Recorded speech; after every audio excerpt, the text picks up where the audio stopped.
আল্লাহ পাক আমার নবীকে দিলেন সালামন মানে শান্তি, রহমত মানে করুণা, বরকত মানে প্রাচুর্যতা। তাহলে শান্তি, করুণা, প্রাচুর্যতা, প্রাচুর্যতা, করুণা, শান্তি সবকিছু তোমার জন্য। আমার নবী উদার চিত্তে বললেন, আমার আল্লাহ এত বড় বড় নিয়ামত আমার জন্য দিচ্ছেন, তো আমি একলা ভোগ করব না। আসসালামু আলাইনা ওয়া আলা ইবাদিল্লাহিস সালিহিন। ওগো আল্লাহ, আপনার দেয়া শান্তি আমার উপরে যেমন আপনি দিয়েছেন, আমি আপনার সমস্ত নেককার বান্দাদের জন্য বন্টন করে দিলাম। নবী একলা একলা ভোগ করেছে? আমি আপনাকে বোঝাতে চাইছি, মুসা নবীও আল্লাহর সঙ্গে কথা বলেছে, আদম নবীও কথা বলেছে, আর আমাদের নবীও কথা বলেছে। কিন্তু যদি তিনটে বিষয়কে এক জায়গায় রেখে টালি করি, তাহলে কি দাঁড়াবে বলুন তো? জি, ধরে নেন আদম নবী কথা বলেছেন জান্নাত থেকে, আল্লাহ অর্ডার করেছেন আরশ থেকে। মুসা নবী কথা বলেছেন তুর পাহাড়ে, আল্লাহ অর্ডার করেছেন আরশ থেকে। আর আমার নবী কথা বলেছেন, কোরআন বলছে ফাকানা কাবা কাউসাইনি আও আদনা, আল্লাহ থেকে নবীর দূরত্ব ছিল দুটো ধনুকের দূরত্বের মতো, তাছাড়াও কম। সুবহানাল্লাহ। বাড়ি যায় দুটো ধনুক কত দূর? আরে বাবা, ধনুক কত বড় বড় হয় জি। তাহলে দুটো ধনুককে যদি একত্রিত করা হয়, হার্ডলি বলা যায় খুব বেশি বেশি 3 ফুট, 3 ফুট 6 ফুট হবে। আর এই মাঝখানটায় ছিল পর্দা জি। তাহলে অন্যান্যদের সঙ্গে কথা বলার তুলনায় আমার নবীর সঙ্গে কথা বলার ব্যবধানটা ছিল অনেক ঘনিষ্ঠ, অনেক নিকটস্থ। এতেই প্রমাণ হয় আমার নবী আমার রাসূলুল্লাহর কাছে অনেক অনেক শ্রেষ্ঠ। আমার নবী আমার আল্লাহর কাছে অনেক শ্রেষ্ঠ। মানসিক শান্তি অন্তরে উপলব্ধি করা যায়। সর্বোপরি এই কাজটার ভিতর দিয়ে মৃত আত্মাদের রুহের প্রতি সবরেসানিও করা যায়। সুবহানাল্লাহ। তাহলে এক কথায় বলতে পারা যায়, নবী সম্পর্কিত আলোচনা আমাদের জন্য সার্বিকভাবে লাভজনক, সার্বিকভাবে আমাদের জন্য এটি কল্যাণকর। ফলে আজকের নবীর শানে আয়োজিত এ মজলিস বক্তা শ্রোতা কর্তৃপক্ষ সকলের জন্য মঙ্গলময়, লাভজনক, এটুকু আমাদের অন্তরে বিশ্বাস রাখা দরকার। পর কথা, কোরআন শরীফে আল্লাহ বলেছেন, ওয়ালাকাদ বাআসনা ফি কুল্লি উম্মাতির রাসূলা।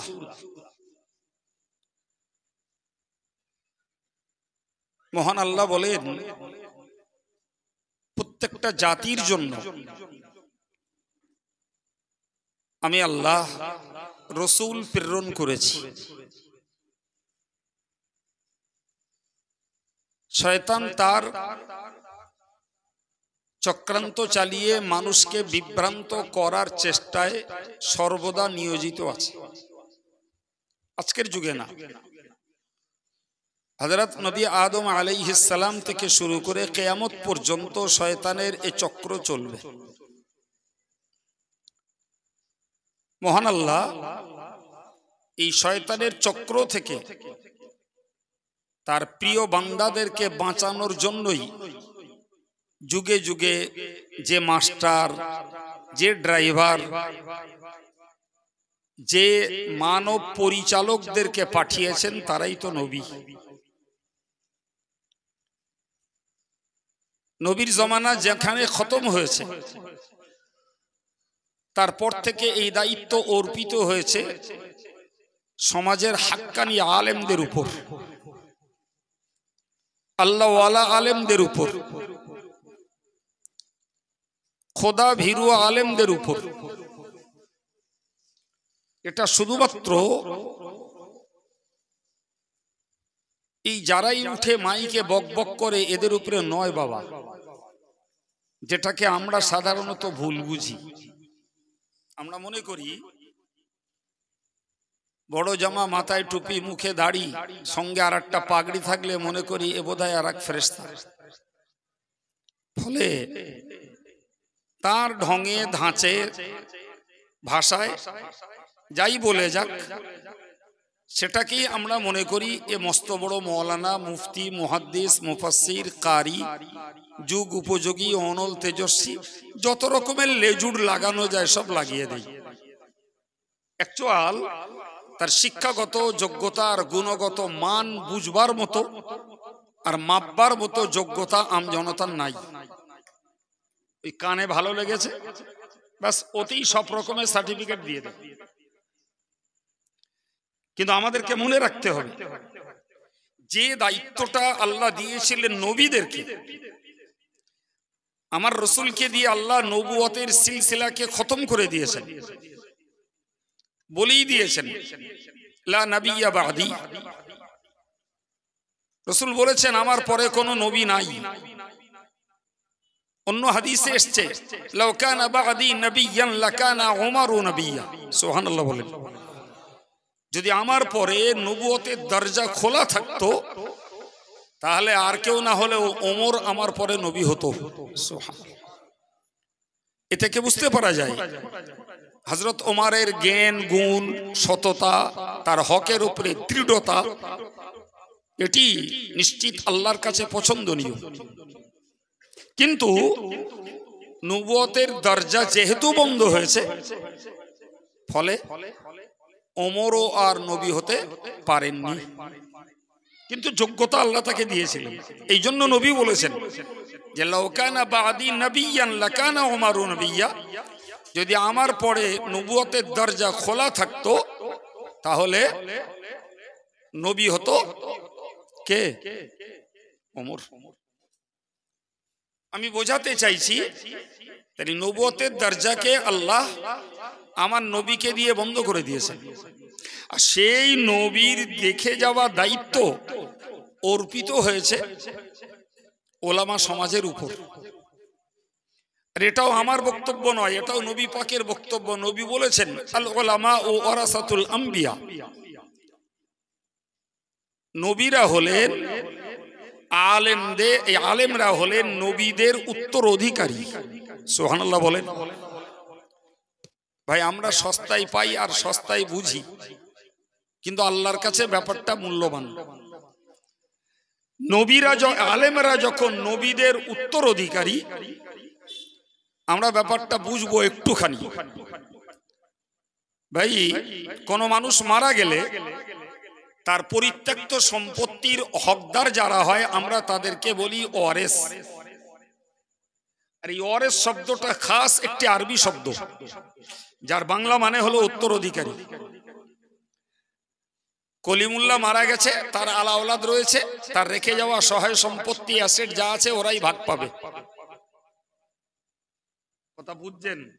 এখন নবীর উত্তরাধিকারী যদি আলেমরা হয়, তাহলে এই অর্থে বুঝলে বোঝা যায় নবী পাক যা কিছু অর্থ, সহায় সম্পদ, সামান রেখে গেছেন এই ভাগগুলো আলেমরা পাবে।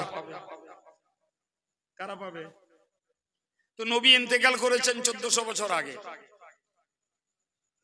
ঠিক? তা নবীর সেই রেখে যাওয়া সম্পদের ভাগ দেশের আলেমরা তো 4 আনাও পায়নি। পেয়েছে কি? আরে বাবা, নবী মারা গেছে, নবী ইন্তেকাল করেছেন আর মারা গেছেন, যেটাই বলেন বলা সহি। নবীর ঘরে খুঁজে পাওয়া গেছে একটা পানির মশক, একটা আটা ভাঙার, গম ভাঙার জাঁতা, একটা জং পড়া যুদ্ধের পোশাক, ভোঁতা তলোয়ার। এই হলো ঘরের সম্পদ। আর বাইরের সম্পদ হলো ফাদাক নামক একটি খেজুর বাগান। কি কি বলেছি কথা বলেন? আমরা সব ঘরের লোক, পাড়ার লোক, সমাজের লোক। কথা বলেন, কথা ব্রেনে ধরবে, শুধু শুনবেন কথা গুলিয়ে যাবে। তাহলে নবীর ঘরে কি পাওয়া গেছে? পানির মশক, কলসি, যারে বললে সহজে বোঝা যায়। আর পাওয়া গেছে গম ভাঙা জাঁতা। এই ইউটিউবার, তুমি খসখস করো না ভাই, যা করবে একবার করে চুপচাপ বসে থাকো।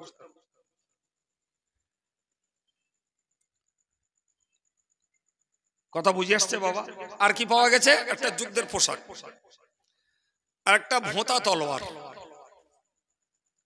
এই নবীর ঘরের প্রাপ্ত সম্পদ। আর বাইরে পাওয়া গেছে খয়বার নামক জায়গায় ফাদাক নামক একটি বাগান। বোঝা গেল? আচ্ছা বলেন তো, রসুলের এই সম্পত্তি কজনার দেবে? বলেন বলেন বলেন, এ কি ভাগ হওয়ার মতন জিনিস?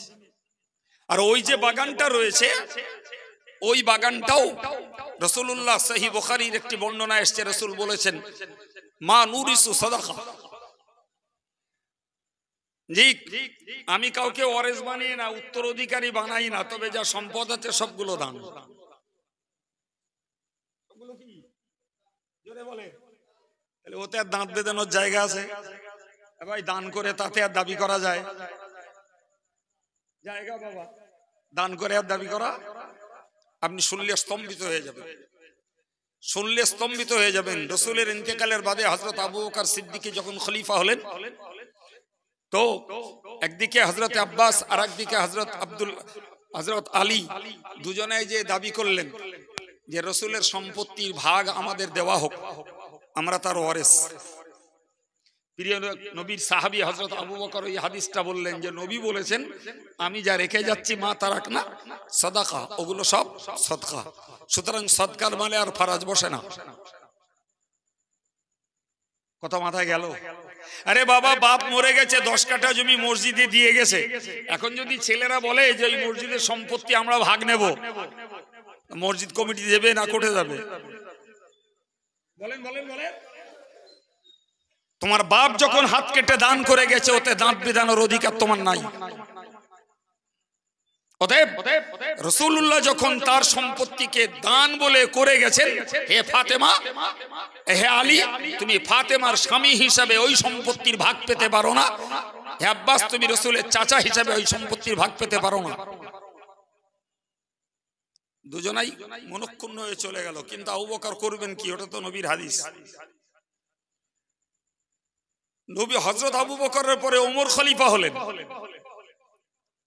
একই ভাবে এনারা দাবি করলেন যে আমাদের ফরজ দেয়া হোক। হযরত ওমর বললেন যদি দেওয়ার হতো তো রাসূল দিয়ে যেতেন, আর যদি দেওয়ার হতো তো আমার পূর্বের খলিফা আবু বকর দিতেন। যে কাজ রাসূল করেননি, আবু বকর করেনি, ও কাজ আমি করতে পারবো না। এবার বলেন, তাহলে ফাতেমা রাসূলের কন্যা হিসাবে রাসূলের পরে তিনিই বেঁচে ছিলেন, নবীর সম্পত্তির ফারাজ পেয়েছে। তাড়াতাড়ি বলেন, অজ বাড়ি নিয়ে যেতে হবে, এখান থেকে গেলে হবে না। আর পেয়েছে। আচ্ছা বলেন, ফাতেমা নবীর সরাসরি কন্যা হয়ে যদি নবীর রেখে যাওয়া সম্পত্তির ভাগ না পায়, তো কিয়ামত পর্যন্ত যত আলেম হবে এরা সম্পত্তির ভাগ আর পেতে পারে? তাহলে ওই যে নবী বলেছেন যে আলেমরা নবীর ওয়ারিস, ছোট হোক আর বড় হোক, সে যদি হয় আল্লাহওয়ালা, সে যদি হয় হাক্কানি, সে যদি হয় আমলওয়ালা, সে নবীর ওয়ারিস। তো সম্পত্তি যখন ফাতেমা পায়নি, তাহলে আলেমরা তো পেল না, তাহলে ওয়ারিস কিসের? প্রশ্ন বোঝা গেছে? আমি হাদিস বলছি সূক্ষ্ম ব্যাখ্যায়, ওয়ারিস কিসের? এর জন্য একটা হাদিস শুনতে হবে। হযরত আবু হুরায়রা রাদিয়াল্লাহু আনহু কোন একদিন মসজিদে নববী থেকে বেরিয়ে মদিনার বাজারে গেছেন। তো বাজার মানে দু রকমের লোকের খেলা, একদল ক্রেতা একদল বিক্রেতা, না কারা থাকে? এই দুটো দল, কেউ বিক্রি করে কেউ কেনে। হযরত ওমর মদিনার বাজারে, হযরত আবু হুরায়রা মদিনার বাজারে ঢুকলেন। ঢুকে যাকে সামনে পেলেন সালাম করলেন আর বললেন যে রাসূলুল্লাহ মসজিদে নববীতে তার সম্পত্তি বিতরণ করছে, আর তোমরা এখানে কেনাবেচা করছো। রাসূলের সম্পত্তি যদি পেতে চাও চটজলদি মসজিদে নববীতে চলে যাও। ভাই, সম্পত্তি পাওয়ার আগ্রহ আশা কার থাকে না? কথা বলেন না, সবার থাকে না? সাহাবায়ে কেরামেরও মানুষ, নবীর সম্পত্তি পাওয়ার আশায় তারা ক্রেতার বিক্রেতায় যে যার মাল ফেলে রেখে সোজা মসজিদে নববীতে। আর হযরত আবু হুরায়রা এমুক দিয়ে ঢুকে অমুক দিয়ে বেরিয়ে তিনি আবার মসজিদে নববীতে যাবেন। ইতিমধ্যে প্রথম দিকে যারা গেছিলেন তারা ফিরে আসছে, সামনে দেখা বললে, ভাই আবু হুরায়রা, আপনি যে বললেন রাসূলুল্লাহ সম্পত্তি বিতরণ করছেন, তো আমরা গেছিলাম, তো কই সেখানে তো কিচ্ছু পাইনি, গম নেই, জম নেই, দিরহাম নেই, দিনার নেই, কিচ্ছু নেই। হযরত আবু হুরায়রা বললেন, আপনি কি রাসূলুল্লাহকে পাননি? হ্যাঁ পেয়েছি। রাসূল কি করছেন?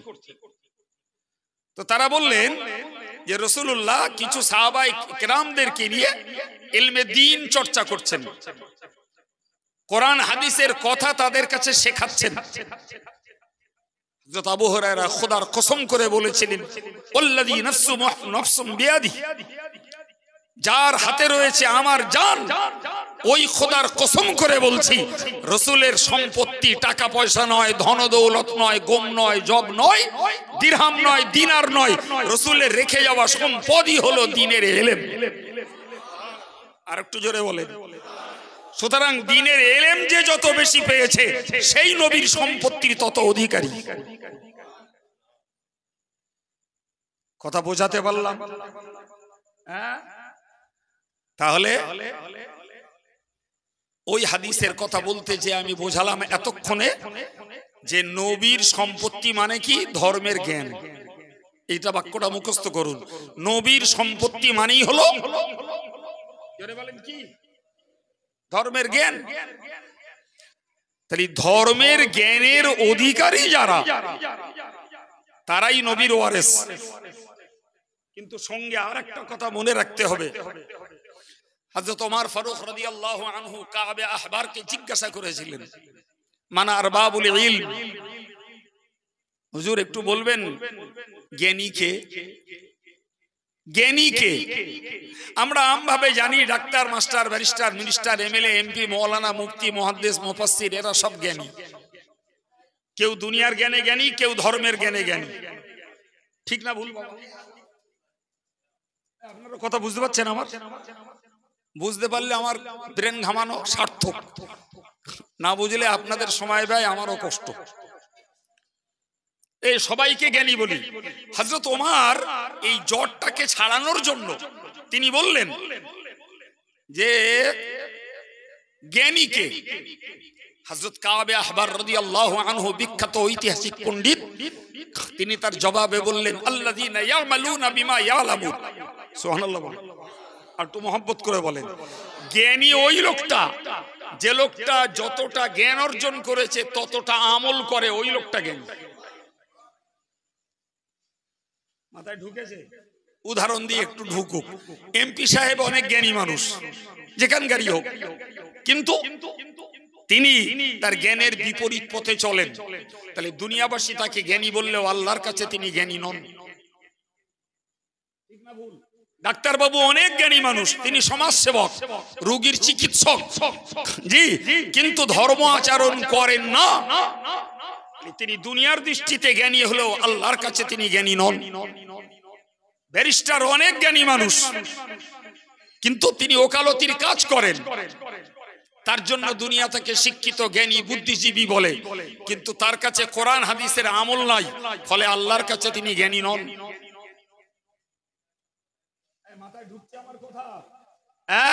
সুতরাং আমি এখানে বকবক যতই করি, আর এই জায়গায় বসে যেই বকবক করুক, যদি তার আমল আখলাক ভালো থাকে তবে তিনি সমাজের কাছেও আলেম, আল্লাহর কাছেও আলেম। কিন্তু বকার সময় বকে গেলাম, কাজের সময় উল্টো। সমাজের কাছে তা বড় মুহাদ্দিস, মুফতি, পীর সাহেব, পীরজাদা অনেক কিছু হওয়া যাবে, আল্লাহর কাছে ভিতের আঙুল। কথা বুঝতে পারছেন?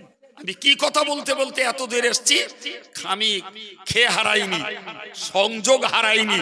আমি আপনাকে বলেছিলাম যে আল্লাহ পাক বলেছেন সমস্ত কওমের জন্য আমি আল্লাহ নবী পাঠিয়েছি, আর নবুয়তের দরজা যেখানে শেষ, সেখানে দায়িত্ব অর্পিত হয়েছে কাদের উপর? মাশাআল্লাহ, ভালোই বুঝেছেন, ভালোই বুঝেছেন।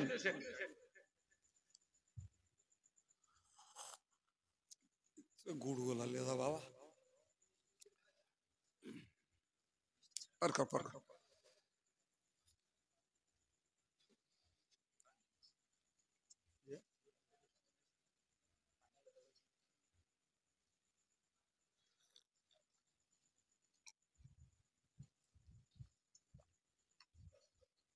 চায়ে সবসময় মিষ্টি কম খাওয়া সার্বিক ভাবে ভালো,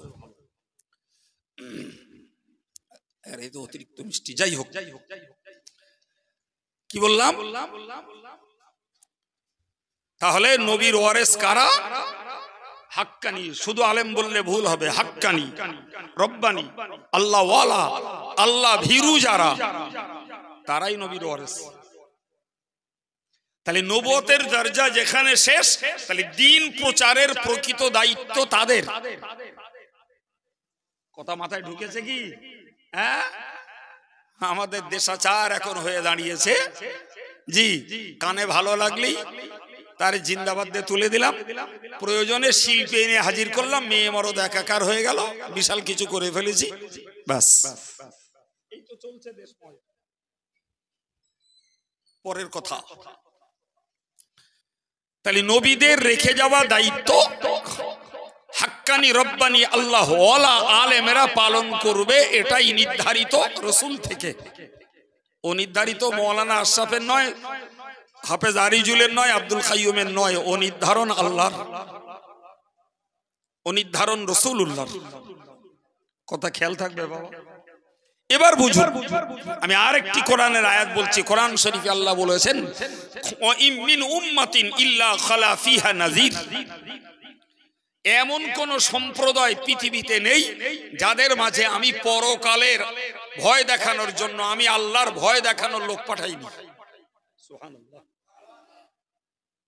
তার মানে প্রত্যেকটা জাতির জন্য, সম্প্রদায়ের জন্য, অঞ্চলের জন্য, বংশের জন্য, গোত্রের জন্য, এলাকার জন্য আল্লাহ পাটে পাটে নবী পাঠিয়েছেন, যাতে ওই লোকগুলো ভুল পথে না যায়, মিসগাইডেড না হয়, ওরা যাতে ভ্রান্ত পথে না চলে, তাই নবীদেরকে দিয়ে তাদের সঠিক রাস্তাটা দেখিয়েছেন। ভাই, এরপরেও নবীকে উপেক্ষা করে কত মানুষ বিভ্রান্তির পথে চলেছে, কত মানুষ। এমন কি জানেন, আল্লাহ পাক কোরআনে বলেছেন, মা কুন্না মুআযযিবিনা হাত্তা নাবআসা রাসূলা।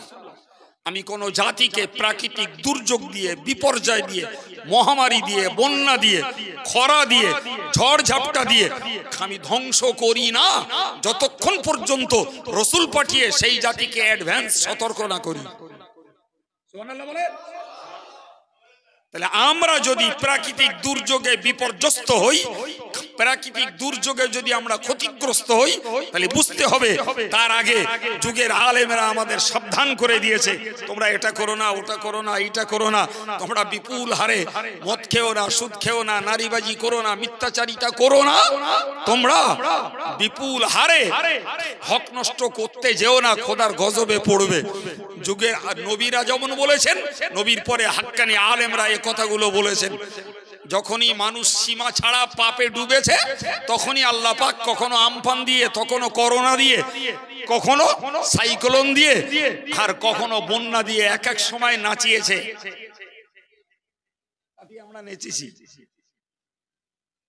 আল্লাহ পাকের নীতি আপন জায়গায় সত্য, ঠিক কিনা বলেন? একদিকে প্রত্যেকটা জাতির জন্য নবী দিয়েছেন, অপরদিকে নবী না দেওয়া পর্যন্ত তিনি কাউকে আযাব দেননি। সুবহানাল্লাহ। ক্লিয়ার যে আমরা যদি শাস্তি পাই আমাদের দোষে পাচ্ছি। ভাই চলুন, আমি নবী দিবসের রজ করতে বসেছি, এই এতক্ষণ যা বকছি একদম পুরো ধারাবাহিক সূত্র। তাহলে কি প্রমাণ হলো? জাতির জন্য, অঞ্চলের জন্য, এলাকার জন্য নবী দিয়েছেন, এবং নবী না পাঠানো পর্যন্ত কোন এলাকার মানব জাতিকে আল্লাহ আযাব দেননি। নূহ নবীর কওমকে ডুবিয়েছেন সতর্ক করার পরে। মুসা ফেরাউনের কওমকে ডুবিয়েছেন মুসা নবীকে দিয়ে সতর্ক করার পরে। ইউনুস নবীর কওমকে আল্লাহ সাজা দিয়েছেন ইউনুস নবীকে দিয়ে সতর্ক করার পরে। মক্কাবাসীদেরকে দুর্ভিক্ষ দিয়েছেন আমার রাসূলুল্লাহকে দিয়ে বারবার সতর্ক করার পরে। কথা বোঝা যাচ্ছে বাবা? জি। তাহলে নবীরা আসেন কিসের জন্য? আরেকটা আয়াত বলছি। আল্লাহ বলেছেন কদ জাআকুম মিনাল্লাহি নূর ওয়া কিতাবুম মুবিন।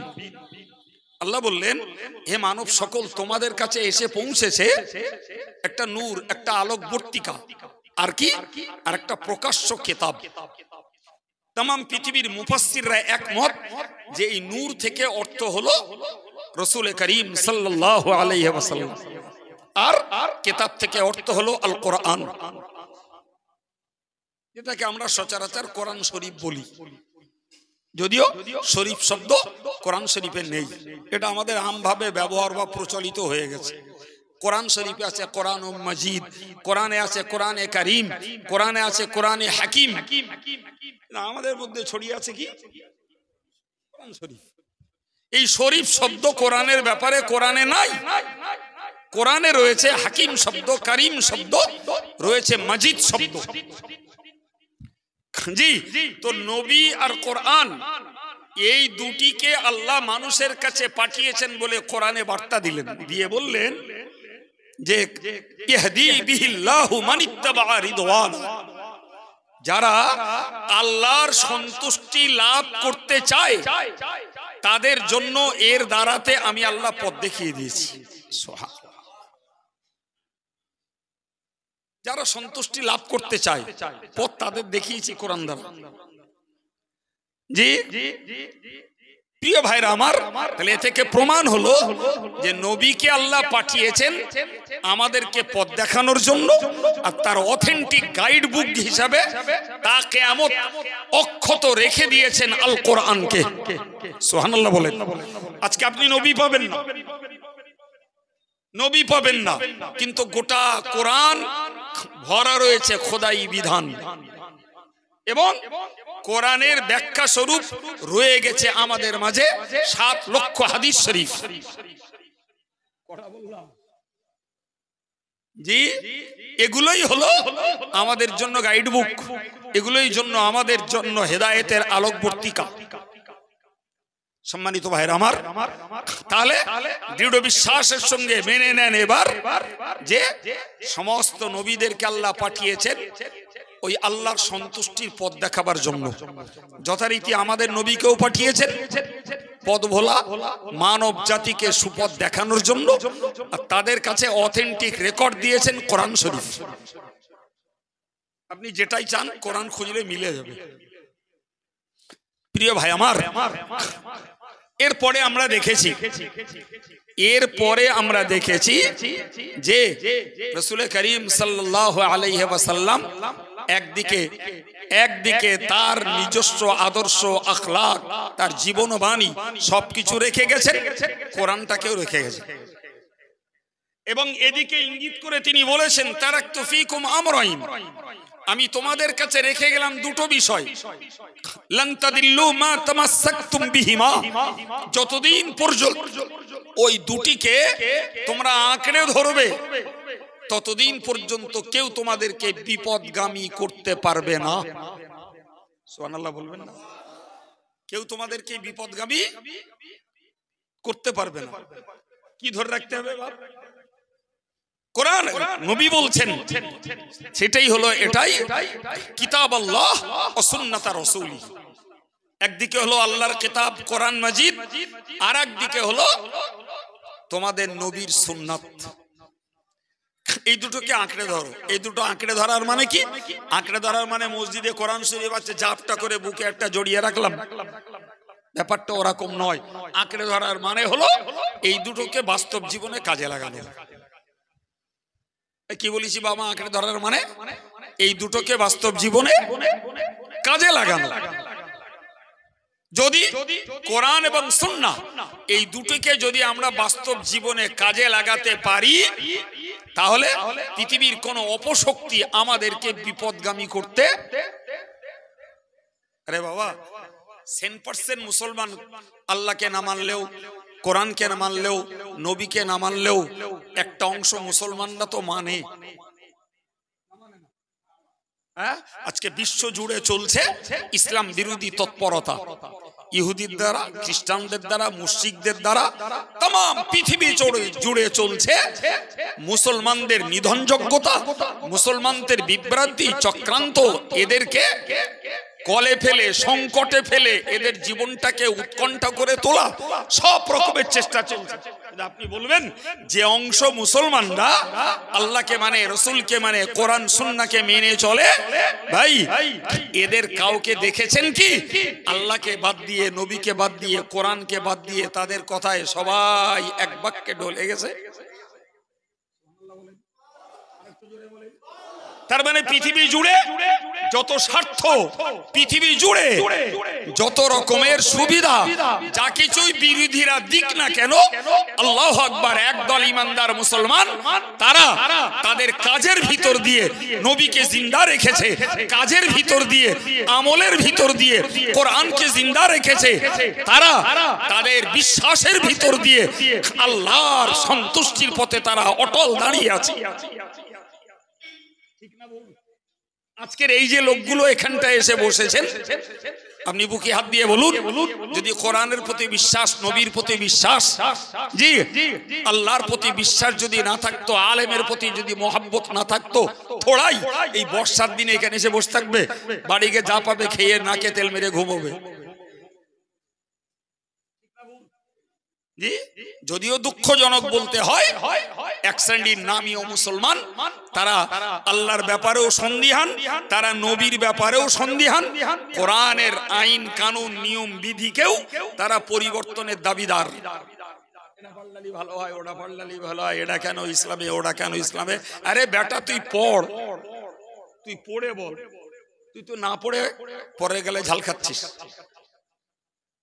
কথা বলে রাগ করবেন না ভাই, আমি সত্য কথা বলা লোক, আমারে খুব ভালো চেনেন, আপনাদের পাড়ার মানুষ বললে ভুল হবে না, আমি সত্য কথা বলছি। জানেন দেশ জুড়ে আল্লাহ ঘোরায়, ঘুরে ঘুরে অভিজ্ঞতা হয়েছে। আমাদের মতো লোকগুলোর কথা ওই দিনদার, ইমানদার, দাড়িওয়ালা, টুপিওয়ালা, আল্লাহ নবীর আল কোরআনের মহব্বতের মানুষগুলো শোনে। সমাজের যারা তথাকথিত শিক্ষিত, doctor, master, barrister, minister, MLA, MP, আমাদের মতন এরম বক্তাদের কথা তারা শোনে না, বলে ওরা কি জানে। ফলে তাদের ভিতরে সেন্সিটিভিটি, এ সজাগতা, এ সেন্স তাদের মধ্যে আসবে কোথা থেকে? তারা তো রবীন্দ্রনাথকে পড়ালো, নজরুলকে পড়ালো, তারা সুকুমারকে পড়ালো, সুকান্তকে পড়ালো, তারা শেক্সপিয়রকে পড়ালো, তারা আইনস্টাইনকে পড়ালো, তারা জগদীশচন্দ্র বোসকে পড়ালো। তারা তো আমার নবীকে নিয়ে পড়িনি, তারা আল্লাহকে নিয়ে পড়িনি, তারা কোরআনকে নিয়ে পড়িনি, সুন্নাহকে নিয়ে তারা পড়িনি। সুতরাং এই জ্ঞান কোথা থেকে আসবে তাদের?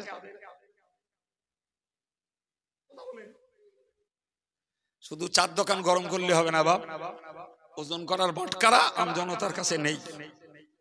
চার দোকান গরম করার লোক আছে আলাদা। বিশ্বাস করুন, আমার লাইফের রেকর্ড বলছি, আমি 33 বছর ধরে জলসা করছি। সারা বাংলা আর বাংলার বাইরেও একাধিক প্রভিন্সে আল্লাহ নিয়ে গেছেন। খুব বিলক্ষণ নিরীক্ষণ করে দেখেছি, তথাকথিত সমাজের আধুনিক শিক্ষিত বুদ্ধিজীবী জ্ঞানী পণ্ডিতরা এই জাতীয় কথাগুলোর কোনো মূল্য দেয় না। কিছু জ্ঞানী মানুষ আছে, তারা নিজেরা পড়াশোনা করে হোক আর দূর থেকে কিছু কথা কানে, তারা ধর্ম আচরণ করে। এই পর্যন্ত বহুত শিক্ষিত মানুষ ধর্ম করে, কিন্তু তুলনামূলক কম। তুলনামূলক ভুল বললো মনে হচ্ছে, বাপ একটু বলবেন? আপনারা তো শোনা লোক আর আমি বলা লোক, ধরা পড়লে আমার ধরবে, আপনাদের ধরবে না। ভুল বলেছি প্রিয় ভাইরা আমার। সুতরাং ওই যে কথা রাসূলুল্লাহ বলেছেন, তোমরা কোরআনকে আঁকড়ে ধরো, আমার সুন্নাতকে আঁকড়ে ধরো, পৃথিবীর কোন জাতি তোমাদেরকে বিভ্রান্ত করতে পারবে না। তারই প্রমাণ আমাদের চোখের সামনে, চোখের সামনে দেখেন না, দুনিয়া জুড়ে সুদ চলছে, গান চলছে, মদ চলছে, চিটিংবাজি চলছে, মানবাধিকার লঙ্ঘন চলছে, কিন্তু এর ফাঁকেও একদল মানুষ কোরআনকে নিয়ে, সুন্নাহকে নিয়ে, আল্লাহকে নিয়ে তাদের জীবনযাত্রা চালিয়েই যাচ্ছে। ও যা পারে হোক, ঠিক না ভুল, যা পারে হোক। এরা এদের জায়গায় আছে। কিন্তু যারা বাউন্ডারি ছাড়িয়ে ইসলামী নাম নিয়ে পরের সীমানায় ঢুকে পরের জিনিস লুটপাট করছে, এদের জন্য নিশ্চিত দুঃখ। সম্মানিত ভাইরা আমার, তো আমি আপনাকে বোঝাতে বোঝাতে এই জায়গা পর্যন্ত এসেছি যে নবী দিবস উদযাপন করা মানে শুধু কিছু কাহিনী, শুধু গল্প, কিছু সুরস্বর, কিছু টানটন, কিছু নবীর শানের গজল আবৃত্তি, এগুলোই নবী দিবসের হক নয় বাপ। নবী দিবস উদযাপনের হক হলো এটাই, নবীকে নিয়ে চর্চা করো, নবীর অ্যাক্টিভিটিস, নবীর কর্মদক্ষতা, তার জীবন আদর্শ, এগুলোকে নিয়ে ভাবো এবং তুমি তোমার লাইফটাকে ওই নবীর সঙ্গে মেলাও। মিলিয়ে দেখো মাইনাস কত প্লাস কত, কতটা মিলছে আর কতটা মিলছে না। তুমি যত প্লাস করতে পারবে তবেই তো তোমার জন্য নবী দিবস হবে নাজাতের একটা ওসিলা। সম্মানিত ভাইরা আমার, তো আল্লাহ পাক যুগে যুগে নবীদেরকে পাঠিয়েছেন হেদায়েতের জন্য, আল্লাহর পথ দেখানোর জন্য, আল্লাহর সন্তুষ্টির রাস্তা দেখানোর জন্য। যারা নিয়েছে তারা তাদের কপাল খুলেছে, যারা নেয়নি তাদের কপাল পুড়েছে। পৃথিবীর ইতিহাস তার জ্বলন্ত জ্বলন্ত রেকর্ড। তা না হলে বেলাল আফ্রিকান কেনা গোলাম, সে এসে নবীর গোলামি করে জান্নাত দখল করছে, আর নবীর নিজের চাচা আবু লাহাব সে নবীর দুশমনি করে জাহান্নাম খরিদ করেছে। ঠিক না ভুল? এবং তার জাহান্নামের বার্তা খুদ কোরআনে মওজুদ, খুদ কোরআনে মওজুদ, এটি কারুর গালগপ্প নয়। সম্মানিত ভাইরা, আমি এই পর্যন্ত বলার পরে আপনাদেরকে এবার একটু স্পেশালিটি কিছু কথা শোনাই। আমি কোরআনের একটু অংশ গোড়ায় পড়েছিলাম, এখানে হাফেজ ছেলেরা আছে, হাফেজ সাহেব আছে, তারা জানে, মৌলানাও জানে। কোরআনের ৩য় পারার একদম প্রথম অংশ মাত্র ৩ লাইন পড়েছি। আমার আল্লাহ পাক বলেছেন, তিলকার রুসুলু ফাদ্দাল্লাহ বা'দাহুম আলা বা'দ। এই যত নবীকে পাঠিয়েছি এদের মধ্যে কিছু নবীর উপরে আমি কিছু নবীর শ্রেষ্ঠত্ব দান করেছি। আর একটু মন খুলে বলেন, এই শ্রেষ্ঠত্ব, এই মর্যাদা, এই প্রাধান্যতা কে দিয়েছেন? আল্লাহ। সেখানে আমাদের নাক গলাবার কোন সুযোগ আছে? এরপরে আল্লাহ বললেন, মিনহুম মান কাল্লামাল্লাহ। এই নবীদের মধ্যে কিছু নবীর সঙ্গে আল্লাহ কথা বলেছেন। সুবহানাল্লাহ। আবার বললেন, ওয়ারাফা বা'দাহুম দারাজাত, তাদের কাউকে কাউকে আমি কয়েক স্টেজ মর্যাদা বাড়িয়ে দিয়েছি। ব্যাপারটা কার? মাশাআল্লাহ। এরপরে বললেন, ওয়া আতাইনা ঈসা ইবনে মারইয়াম আল বাইয়িনাত, আমি মরিয়মের বেটা ঈসা নবীকে বেশ কয়েকটা অলৌকিকত্ব দান করেছি, অসাধারণ কিছু মর্যাদা দিয়েছি।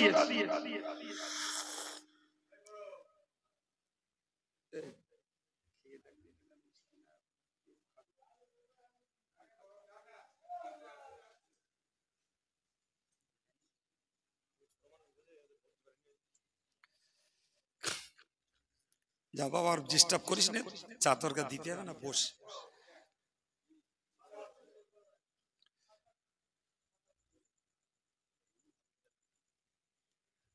ওটা খেয়ে ফেলো। প্রিয় ভাই আমার, এরপরে বললেন, ও আইয়াদনাহু বিরূহিল কুদুস, আমি জিবরিল আমিনকে দিয়ে মরিয়মের বেটা ঈসাকে সহায়তা করেছি। এই বাংলা মানেটুকু বললাম, এরপরে একটু তাফসীর শুনিয়ে দেব। কি বলেছি বাবা? আরেকবার বলছি, কটা কথা বলে রাখুন। যে সমস্ত রাসূলরা পৃথিবীতে এসেছেন, আল্লাহ পাঠিয়েছেন, এদের মধ্যে আল্লাহ কাউকে কাউকে কারোর কারোর উপরে দরজা বৃদ্ধি করে দিয়েছেন, আর কারোর সঙ্গে আল্লাহ কথা বলেছেন। আর মরিয়মের বেটা ঈসা নবীকে আল্লাহ কিছু মুজিজা, কিছু অলৌকিকত্ব দান করেছেন, আর জিবরিল আমিনকে দিয়ে তাকে সহায়তা করেছেন। কোন একটা ডিসকানেকশন হচ্ছে। সম্মানিত ভাইরা, আচ্ছা উনি দেখুন, আমরা কথা শুনি। এবার আয়াতটুকু তাফসীর বুঝুন। ভাই, আমরা কোরআন খুলে দেখতে পাই আল্লাহ পাক কথা বলেছেন হযরত আদম আলাইহিস সালামের সঙ্গে। সুবহানাল্লাহ বলেন। খুদ কোরআনে আল্লাহ বলেছেন, وَقُلْنَا يَا آدَمُ اسْكُنْ أَنْتَ وَزَوْجُكَ الْجَنَّةَ وَكُلَا مِنْهَا رَغَدًا حَيْثُ شِئْتُمَا وَلَا تَقْرَبَا هَذِهِ الشَّجَرَةَ فَتَكُونَا مِنَ الظَّالِمِينَ। চারটি কথা। নাম্বার 1, হে আদম, তুমি আর তোমার স্ত্রী দুজনেই জান্নাতে থাকো। পরের কথা, যেথায় ইচ্ছা সেথায় ঘোরো, যা মন চায় তাই খাও। 3 নম্বর কথা, তবে এই গাছটার ধারেও যেন এসো না। 4 নম্বর কথা, যদি আসো তোমরা অত্যাচারী বলে গণ্য হবে। এই যে কথাগুলো ডাইরেক্ট আমার আল্লাহ নবী আদমের সঙ্গে বলেছেন। তার মানে নবী আদমকে অ্যাড্রেস করে, সম্বোধন করে আল্লাহ বলেছেন। 2 নম্বর, কোরআনে আল্লাহ বলেছেন ওয়াকাল্লামাল্লাহু মূসা তাকলিমা। মূসা আলাইহিস সালামের সঙ্গে আল্লাহ পাক কথা বলেছেন। সুবহানাল্লাহ। কার সঙ্গে কথা বলেছেন? আল্লাহ পাক নবী মূসাকে সম্বোধন করে বলেছেন ওয়া আনা আখতারতুকা ফাসতামি লিমা ইউহা। হে নবী মূসা, আমি তোমাকে নবী হিসাবে মনোনীত করেছি, ফলে তোমার কাছে যে আদেশ দিচ্ছি সেটাকে তুমি শোনো। ইন্নানি আনাল্লাহ, আমি আল্লাহ, লা ইলাহা ইল্লা আনা, আমি ব্যতীত কোনো মাবুদ কেউ নেই। সুবহানাল্লাহ বলবেন। তার আগের আয়াতে রয়েছে ফাখলানা আলাই, এই মূসা তুমি তুর পাহাড়ে উঠছো, তোমার জুতো দুটো খোলো। ইন্নাকা বিল ওয়াদিল মুকদ্দাসি তুয়া, নিশ্চিত এই তুর পাহাড় এটি একটি পবিত্র ভূমি, এখানে জুতো পায়ে দিয়ে ওঠা মানানসই না। এই কথাগুলো আল্লাহ নবী মূসাকে অ্যাড্রেস করে বলেছে। অপরদিকে আমরা দেখি আমার রাসূল করিম সাল্লাল্লাহু আলাইহি ওয়াসাল্লাম, যার শানে আজকের এই মজলিস, পৃথিবীর রেকর্ড, খোদ আল্লাহ তাকে দাওয়াত দিয়ে আরশ মুআল্লায় নিয়ে গেছেন। আর একটু জোরে বলেন, আর একটু জোরে বলেন। পৃথিবীর রেকর্ড নাই যে আমার রাসূলকে ছাড়া অন্য কাউকে আল্লাহ দাওয়াত দিয়ে আরশে নিয়ে গেছেন, এই রেকর্ড নাই। শুধু দিয়ে যাননি, পথের গাইডম্যান হিসাবে জিবরিল আমিনকে পাঠিয়ে দিয়েছেন।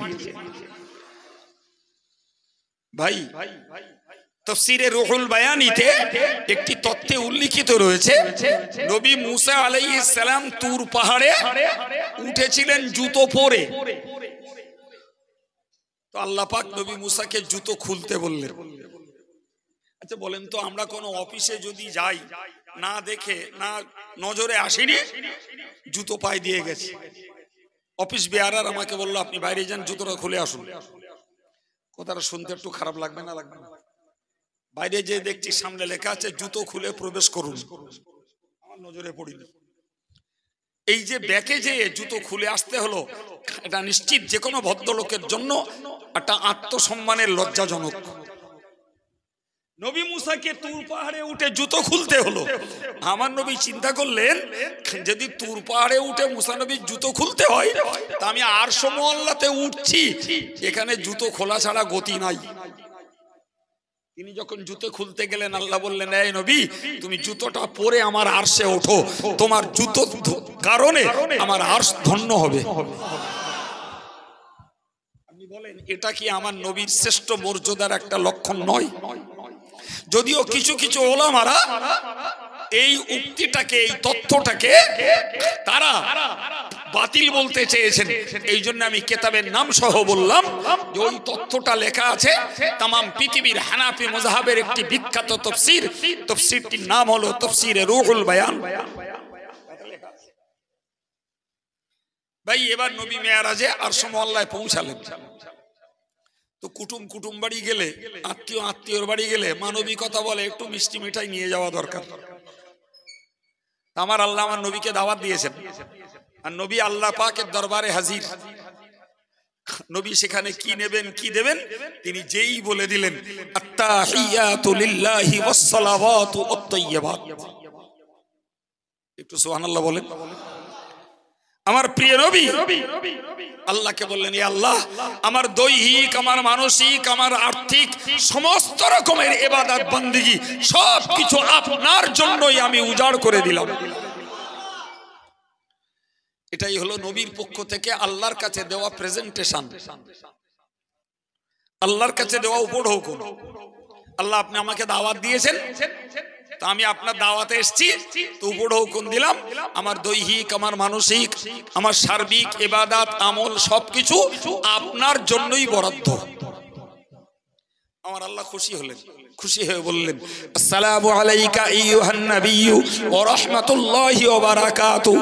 ও নবী, তুমি যেমন আমায় কিছু উপঢৌকন দিয়েছো, বিনিময়ে আমি তোমাকে দিলাম আমার শান্তি, আমার রহমত, আমার বরকত সবকিছুই তোমার জন্য বরাদ্দ করে দিলাম।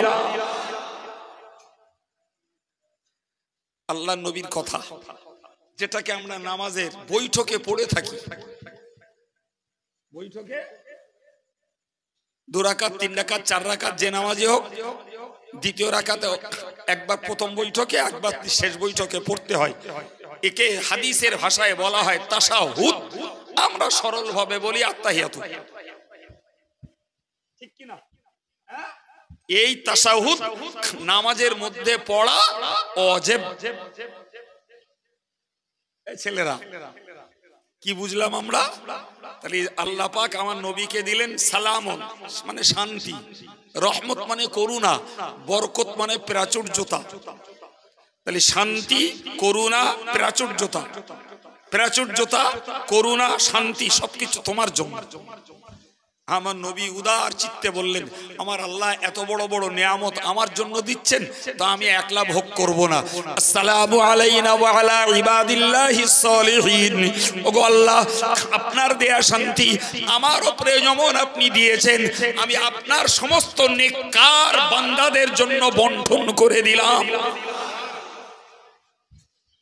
নবী একলা ভোগ করেছে?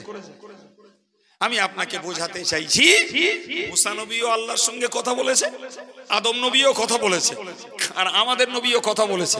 কিন্তু যদি তিনটে বিষয়কে এক জায়গায় রেখে টালি করি, তাহলে কি দাঁড়াবে বলুন তো? যে ধরে নেন আদম নবী কথা বলেছেন জান্নাত থেকে, আল্লাহ অর্ডার করেছেন আরশ থেকে। মুসা নবী কথা বলেছেন তুর পাহাড়ে, আল্লাহ অর্ডার করেছেন আরশ থেকে। আর আমার নবী কথা বলেছেন, কোরআন বলছে ফাকানা কাবা কাউসাইনি আও আদনা, আল্লাহ থেকে নবীর দূরত্ব ছিল 2টো ধনুকের দূরত্বের মতো, তাছাড়াও কম। সুবহানাল্লাহ। বাড়ি গিয়ে 2টো ধনুক কত দূর?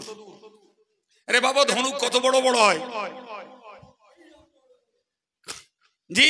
তাহলে 2টো ধনুককে যদি একত্রিত করা হয়, হার্ডলি বলা যায় খুব বেশি 3 ফুট, 3 ফুট 6 ফুট হবে। আর এই মাঝখানটায় ছিল পর্দা জি। তাহলে অন্যান্যদের সঙ্গে কথা বলার তুলনায় আমার নবীর সঙ্গে কথা বলার ব্যবধানটা ছিল অনেক ঘনিষ্ঠ, অনেক নিকটস্থ। এতেই প্রমাণ হয় আমার নবী আমার রাসূলুল্লাহর কাছে অনেক অনেক শ্রেষ্ঠ। আমার নবী আমার আল্লাহর কাছে অনেক শ্রেষ্ঠ। আপনাকে একটা হাদিস শোনাই, আর একটু ব্রেন খুলবে। রাসূলুল্লাহ বলেছেন, সহিহ বুখারীতে ইমাম বুখারী বর্ণনা করেছেন, রাসূল বলছেন উতিতু খামসান লাম ইউতা আহাদুন ক্বাবলি। হুজুর বলছেন যে আমাকে আল্লাহ 5টা বৈশিষ্ট্য দিয়েছেন। যদিও অন্য একটি হাদিসে 6টার কথা এসছে, আমি 6টাই আপনাকে শোনাবো ইনশাআল্লাহ। মন দেন। বৈশিষ্ট্য, বৈশিষ্ট্য মানে ওটা তারই স্পেশালিটি, অন্য কাউকে হুজুর নিজে বলছেন যে আমার পূর্বে অন্য কোন নবীকে এই বৈশিষ্ট্যগুলি, এই বিশেষত্বগুলি আল্লাহ দেননি। আর আমার নবীর পরে তো দেওয়ার আর প্রশ্নই ওঠে না, যেহেতু আর নবী নেই। তাই না বাবা? শুনুন কত মজার কথা। নাম্বার 1, নবী বললেন উতিতু জাওয়ামিল কালিম বিজাওয়ামিল কালিম। রাসূল বললেন আমাকে দেয়া হয়েছে অল্প বাক্য বেশি অর্থের যোগ্যতা। অল্প বাক্য বলেন, কি বলেছি বলেন? আরে বাক্যটাই বলেন, কালকে আপনি সাজিয়ে পাবেন না মোবাইল না খুললি। অল্প বাক্য আর অর্থ। ভাই আমাদের সাধারণত একটা মানসিকতা হলো যে কেউ যদি অনেকক্ষণ ধরে বকলো, বকার পরে সার কথা পেলাম 1 মিনিট, আর কেউ অল্প বকলো তাতে পেলাম অনেক জ্ঞান। পছন্দ কোনটা? অল্প কথায় বেশি জ্ঞান পাওয়া গেলে সেটাই মানুষের কাছে বেশি আকর্ষণীয়, ঠিক কিনা? আর কেউ গজর গজর গজর করে বক বক করলো, শেষ পর্যন্ত বকে বকে বকে দেখা গেল যে ও কুটুম বাড়ি গেল, বাস পুঁথি গল্প শেষ, তাতেই 10 মিনিট খেয়ে এনেছে। বুঝতে পারেননি তো? রাসূলুল্লাহ বলছেন যে আমাকে আল্লাহ যতগুলি বৈশিষ্ট্য দিয়েছেন তার মধ্যে একটি বৈশিষ্ট্য হলো যে অল্প কথায় বেশি অর্থের যোগ্যতা আল্লাহ আমাকে দান করেছেন। বিশ্বাস করুন এই ব্যাপারে একটা লম্বা চওড়া হাদিস আছে। আমি যদি যা একটু জানি ওই হাদিসটাকে যদি ব্যাখ্যা করি তা 2-10 ঘন্টা লাগবে। যে নবীর ছোট ছোট হাদিসে কত বিরাট বিরাট অর্থ লুকিয়ে আছে, সে শক্তি আমার নেই, আর আজকে সে মজলিসও নয়। তো প্রথমটা কি শিখলাম বাবা? নবীকে আল্লাহ যতগুলি বৈশিষ্ট্য দিয়েছেন সেই বৈশিষ্ট্যগুলোর মধ্যে এটাও একটা, যে অল্প বাক্য আর অর্থ বেশি। নাম্বার 2, প্রিয় নবী বললেন নুসিরতু বিররুবি মাসিরাতা শাহরিন। আল্লাহ পাকে নবী বলেন আমার আল্লাহ আমাকে সাহায্য করেছেন 1 মাসের দূরত্ব পর্যন্ত আমার আতঙ্ক মানুষের হৃদয়ে ঢুকিয়ে দিয়ে। এটা উদাহরণে বুঝুন। গ্রামের কিছু লোক আছে, কিছু মানে 1-1 থাকে, যাকে দেখলে ছেলে বাচ্চারাও সাবধান হয়, ঘরের বউ বৌমারাও একটু সাবধান হয়। এরকম আছে না নাই? ভাই জামিয়ায় 650 ছেলে পড়ে এখন। তা যদি একবার আওয়াজ হয়েছে যে হুজুর ঢুকেছে, কে কোথায় ছিল যে যার মতন সাবধান হয়েছে।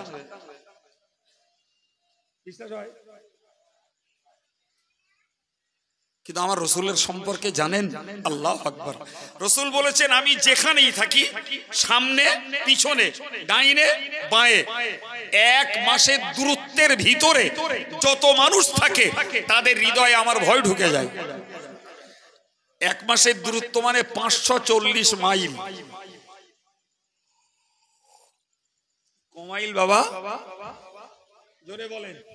তাহলে 540 মাইল 4 স্কয়ারে, 540 মাইল চারিদিক পর্যন্ত যত মানুষ থাকে প্রত্যেকের অন্তরে নবীর আতঙ্ক ঢুকে যায় যে মোহাম্মদ বোধহয় পাশে কোথাও আছে। এটা আমার নবীর বৈশিষ্ট্য। জি সম্মানিত ভাইরা আমার, মনে রাখুন 3 নম্বরে বলছি, নবী বলেছেন জুইলাত লিয়াল আরদু মাসজিদাও ওয়া তাহুরা। হুজুর বলেছেন ও সাহাবীরা তোমরা মনে রাখো আমার আল্লাহ আমার জন্য এবং আমার উম্মতের জন্য জমিনটাকে মসজিদ বানিয়ে দিয়েছেন এবং জমিনটাকে পাককারী বানিয়েছেন। এটা কোন নবীর জন্য ছিল না। সমস্ত নবীদেরকে ইবাদত করতে তাদেরকে ইবাদতের নির্দিষ্ট জায়গা, ইবাদতের নির্দিষ্ট জায়গা ইবাদত খানায় যেতে হতো। এ ভাইরা এটা বিষ্ণুপুরের মসজিদ, তো বিষ্ণুপুরের লোকেদের উপরে যদি এই হুকুম জারি থাকতো তুমি যেখানে যাও নামাজ মসজিদে এসে পড়া লাগবে, তা না হলে তোমার নামাজ হবে না। যা বলেন এই ডিউটি পালন করা কি সম্ভব হতো? ভাইরে এরকম হুকুম থাকলি সত্যি কথা বলতে কি সাধারণ লোক তো দূরের কথা, হাফেজ মৌলানা মুফতি পীর সাহেব পীরজাদা মুহাদ্দিস নামাজ কাজা করে ঘোট করে ফেল দিত। আগে ইবাদত খানায় যাও তবে ইবাদত করো, ও বেটা রয়েছে মাঠের মাঝখানে। আমার আল্লাহ আমার নবীর ওসিলায় আমাদের জন্য এই সহজ বিধানটা দিলেন, বললেন তুমি পৃথিবীর যেখানে থাকো সেখানে মাটি আছে আর ওই মাটি তোমার জন্য মসজিদ। ভাই এত বড় সুযোগ আল্লাহ দিলেন তো একটু মন খুলে সুবহানাল্লাহ বলে। তুমি মাঠে কাজ করছো বাবা, বাড়ি আসতে পারছো না, তুমি আলী নামাজটা পড়ে নাও। তুমি রাস্তায় চলছো, কোথায় মসজিদ জানো না, তুমি রাস্তার ধারে পাটি ফেলে নামাজটা পড়ে নাও। তুমি এক হাঁটু পানিতে ধান রুচ্ছ, তোমার আসার ক্ষমতা নেই, তুমি নামাজ কাজা করো না, ওই পানিতে দাঁড়িয়েই নামাজটা পড়ে নাও। এটা সুযোগ না সংকট? এটা সুযোগ আমার নবীর ওসিলায় আমরা পেয়েছি। জি, এই যে লক্ষ লক্ষ টাকা করে খরচা করে মসজিদ বানানো হয়েছে, বিশ্বাস করুন ভাই এটা শুধু ঋতু অনুযায়ী শীত গ্রীষ্ম বর্ষা থেকে বাঁচার জন্য। তা না হলে আপনি মাঠের মাঝখানে একটা জায়গা রেডি করুন আর মহল্লাবাসীদেরকে বলে দিন যে আমরা 5 ওয়াক্ত নামাজ শীত গ্রীষ্ম বর্ষা যাই থাকো ওই মাঠটায় পড়বো, আপনি যথারীতি জমাতের সওয়াব মসজিদের সওয়াব পেয়ে যাবেন। কথা বুঝতে পারেননি?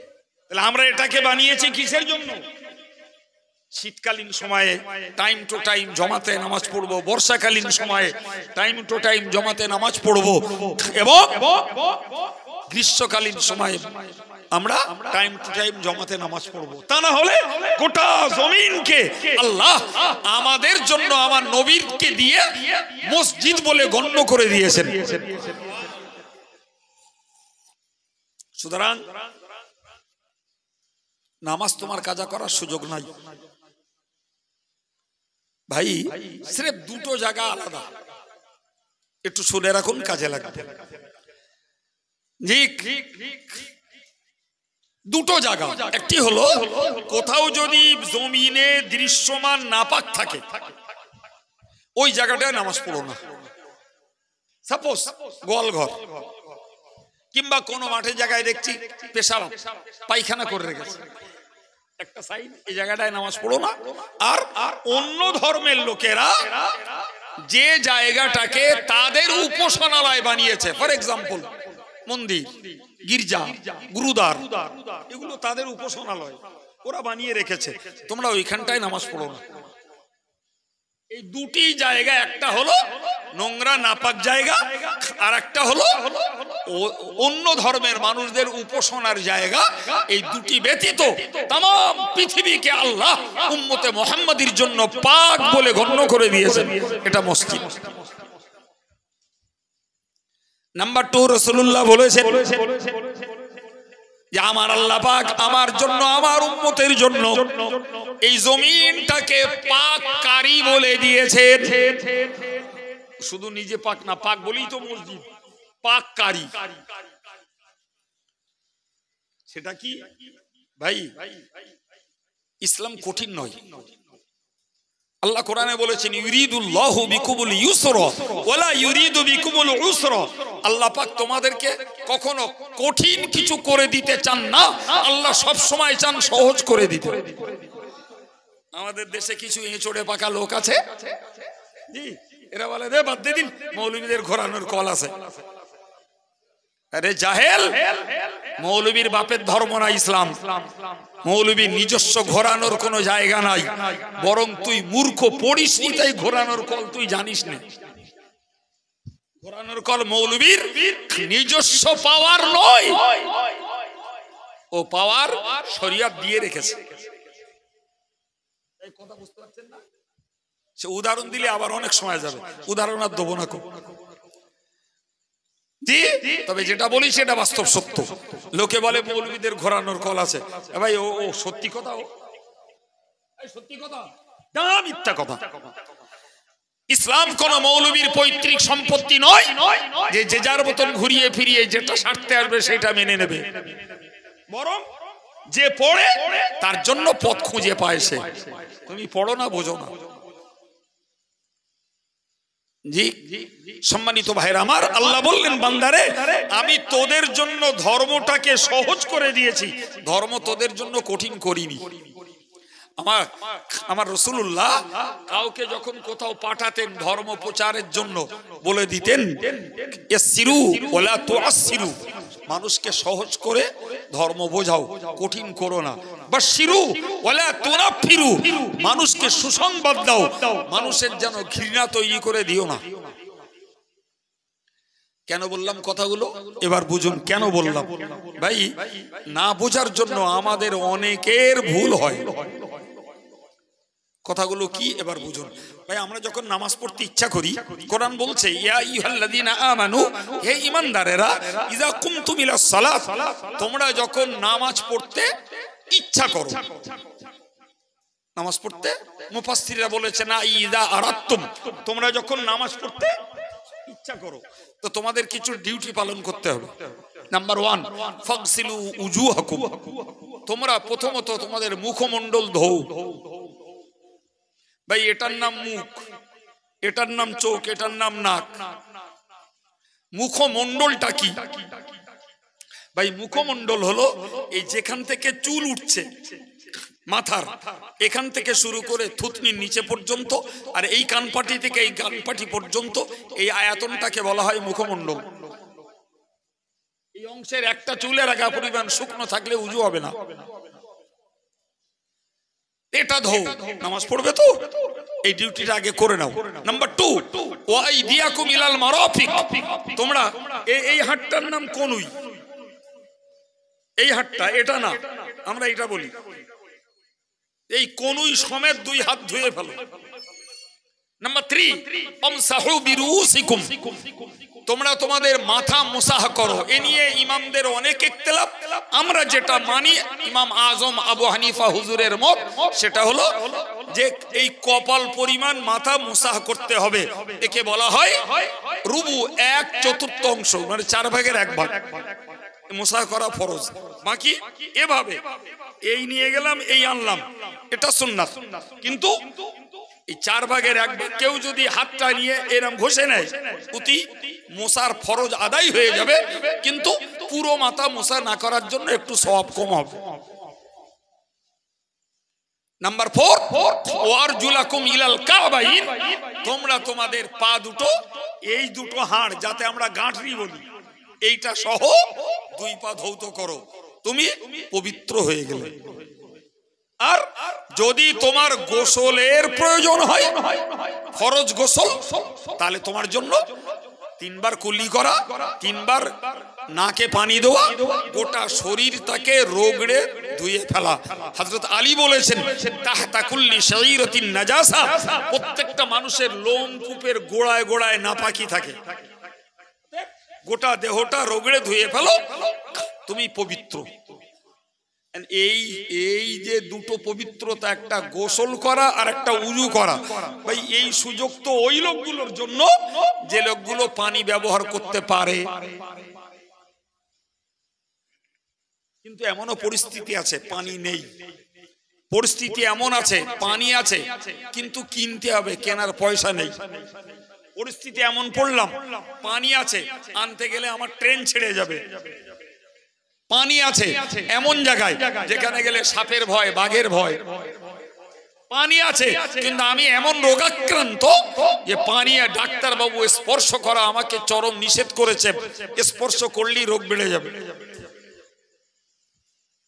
এখন ওই লোকটা পেশাব করেছে, তাকে পবিত্র হতে হবে। ওই লোকটা পায়খানা করেছে, তাকে পবিত্র হতে হবে। ওই লোকটার স্বপ্ন দোষ হয়েছে, তাকে গোসল পবিত্র হতে হবে। ওই লোকটা স্ত্রী সহবাস করেছে, তাকে পবিত্র হতে হবে। আমি যেটা বললাম আমাদের ভুল, যে সত্যি যদি আপনার পক্ষে পানি ব্যবহার করার কোন সুযোগ না থাকে, আল্লাহ বললেন ফাতায়াম্মামু সাঈদান তাইয়্যিবা, তখন তোমরা এই পবিত্র ভূমি মাটিতে পবিত্র হওয়ার ইচ্ছা করো। কি পদ্ধতি? একবার 2 হাত মাটিতে মারো, মেরে এই মুখমণ্ডলটাকে মোসা করো। আর একবার মাটিতে মারো, 3 আঙ্গুল এভাবে নাও, পরের বারে এই দুটো আঙুল দিয়ে এভাবে নিয়ে যাও, এরপরে এই হাতের 3 আঙুল দিয়ে এভাবে নাও, পরের ভাবে এই দুটো আঙুল দিয়ে এভাবে মুছে নিয়ে যাও। তোমার গোসলের প্রয়োজন, উজুর প্রয়োজন, তুমি পবিত্র। একটু চিল্লে বলে। এই সুযোগ, এই মশলা না জানার কারণে কেতনা মানুষ নামাজি অথচ নামাজ কাজা করে ফেলে। এবার বলেন ধর্ম সহজ না কঠিন? আপনি না জানলে বলবেন মৌলবীর ঘোরানোর কল আছে।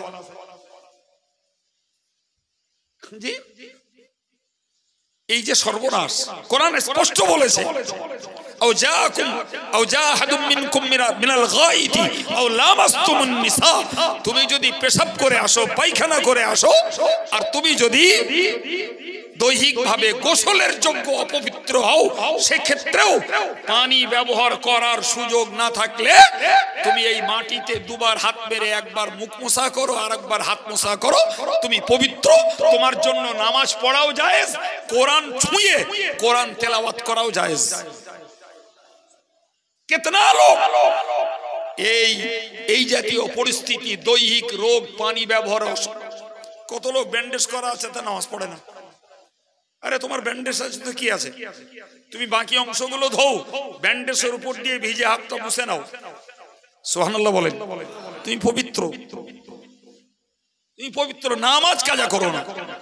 মাটি নেই এমন জায়গা নেই, সুতরাং পানি তোমার রোগে, পানি ব্যবহার করতে পারছো না, জ্বর বেড়ে যাবে, ব্রঙ্কাইটিস বেড়ে যাবে, পানি ব্যবহার করলে তোমার ঘায়ের ক্ষত বেড়ে যাবে, ছাড়ো তুমি পানি, মাটিতে তায়াম্মুম করো, নামাজ পড়ো। হসপিটালাইজ পেশেন্ট, 5 ওয়াক্ত নামাজি, বাকায়দা নামাজ কাজা করছে। কি ব্যাপার ভাই? বলছে উজু করার সুযোগ পাচ্ছি না। আমি বলি সেই কি কথা, উজু করার সুযোগ পাচ্ছেন না, কি হয়েছে? এক ডলা মাটি এনে রেখে দিলেই তো মিটে যায়। তা তো জানি না, অথচ বোনোফাইড মুসল্লি, নিত্য মুসল্লি, ভেবেছে এই অবস্থায় নামাজ পড়লে হবে না, নামাজ কাজা করছে। কাউকে জিজ্ঞেস করছে, বলছে হুজুর শরীর পাক নেই। হতে পারে শারীরিক কোনো নাপাকি। আমি তা কি হয়েছে? তায়াম্মুম করো। তো তায়াম্মুম করলে হবে হুজুর? আরে বলছি, তারপরেও আবার হিসাব নিতে হচ্ছে। এবার বলুন, আমি আগে যে কথাটা বলেছি, না জেনে আমরা অনেকে ভুল করি, ঠিক বলেছি না ভুল বলেছি আমি? তবে কেউ যদি ছুতো ধরো বাবা, তাহলে বলো ঠেসন খেতে হবে আল্লাহর কাছে। ছুতো ধরার একটা গল্প বলবো? গল্প তো বলিনি, 1 মিনিট বলে ফেল দিচ্ছি। বছর 20 আগে এই পাশে আসের কোন একটা মসজিদে জলসা, তা সেখানে দাওয়াত আমার মতন একটা খুচরো লোকের, আর সেইরাম বড় সেঙ্গাড়ি একটা হুজুরি। তো বসার জায়গা মসজিদ। তো হুজুর সবার সঙ্গে গল্প গুজব করছিল এশার নামাজের আগে। ফটাং করে দেখি ব্যাগের থেকে মাটি বের করে দেখি তায়াম্মুম করছে। আমি বলি হুজুর তায়াম্মুম করছেন? তো সে নামাজ হবে, নামাজটা পড়ে নেব। তা বললাম তায়াম্মুম করছেন কেন? আমি বাস্তবিক হতচকিত হয়ে গেছি, তায়াম্মুম করছেন কেন? তা ঠিক তার বাক্যটা আমি কোট মেমোরি করছি। জলসা আছে, জলসা, উজুর পানি ব্যবহার করলে গলা বসে যাওয়ার ভয় আছে। আমি এর কাছে বসলি নিজের ইমানটাও খেয়ে যাবে বলে উঠে চলে গেছি। তারপরে স্টেজে উঠে জাপটা ধুয়ে দিছি। শেষে আমার বললে ও পীর বিরোধী। আমি যাকে তাই হোক। কথা বুঝতে পারেননি? আমার চোখের সামনে আমি সেখানে বসে। আরে তুমি জলসা করবা, ঠান্ডা পানি লাগলি গলা বসে যাবে, ও কোন দেশের কথা? গলা বসা না বসা আল্লাহর মালিক। আর ওয়াজ করা নফল, আর তোর নামাজ পড়া ফরজ রে। আর নামাজের জন্য উজু করা, পবিত্র হওয়া ফরজ। তুমি বেমালুম পানি বাদ দিয়ে তায়াম্মুম করছো। জি হ্যাঁ, হুজুরির নাম বললে আপনাদের মিটারের পারদ চড়িয়ে দেবেন। ওরাম কাজ তো আমি করি না। আমি সেখানে বসা, বললাম না ওনার আগের বক্তা, আমি উঠে কায়দা করে অপারেশন করে দিল। প্রিয় ভাইরা আমার, সুতরাং ছুতো ধরে কেউ যদি স্ত্রী সহবাস করেছে, একটু শীত বেশি, তা জাগিয়ে একটু তায়াম্মুম করে নামাজটা পড়লে ফজরের ঠেসন খাতি হবে। হ্যাঁ, তোমার সত্যিই পানি ব্যবহার করলে কোন রোগ বাড়বে, তোমার কোন রোগ রানিং আছে, ডাক্তার নিষেধ করে রেখেছে, বাইদি ভাই স্ত্রী সহবাস হয়ে গেছে, কিছু করার নেই, তুমি তায়াম্মুম করো, নামাজ পড়ো, ঠিক আছে। কিন্তু কোন ডাক্তারি কারণ নেই, তুমি খালি খামায় ঠান্ডা লাগবে বলে তায়াম্মুম করবা, কেউ দেখবে না, মালিক ছাড়বে না বলো। এই জন্য আমি একটা শব্দের ব্যাখ্যা দেওয়ার জন্য এত কথা বলেছি। হাদিসের শব্দটা হলো তহুর, যার বাংলা মানে হলো পবিত্রকারী। তাহলে একদিকে আমার আল্লাহ আমার রসুলের জন্য আর আমাদের জন্য জমিনটাকে বানিয়ে দিয়েছেন মসজিদ, আর মাটিটাকে বানিয়ে দিয়েছেন কি বলেছি বাবা, জোরে বলেন, পবিত্রকারী। পবিত্র এক জিনিস আর পবিত্রকারী আর এক জিনিস, এক নয়। এটা আমার নবীর জন্য বৈশিষ্ট্য। সম্মানিত ভাইরা আমার, হাদিস শরীফে এসেছে প্রিয় নবী সাল্লাল্লাহু আলাইহি ওয়াসাল্লাম বলেন, আমার জন্য আরেকটা বৈশিষ্ট্য, তামাম পৃথিবীর নবীদের জন্য যুদ্ধলব্ধ মাল হালাল ছিল না, কিন্তু আমার জন্য, আমার উম্মতের জন্য আমার আল্লাহ পাক যুদ্ধলব্ধ মালকে হালাল করে দিয়েছেন।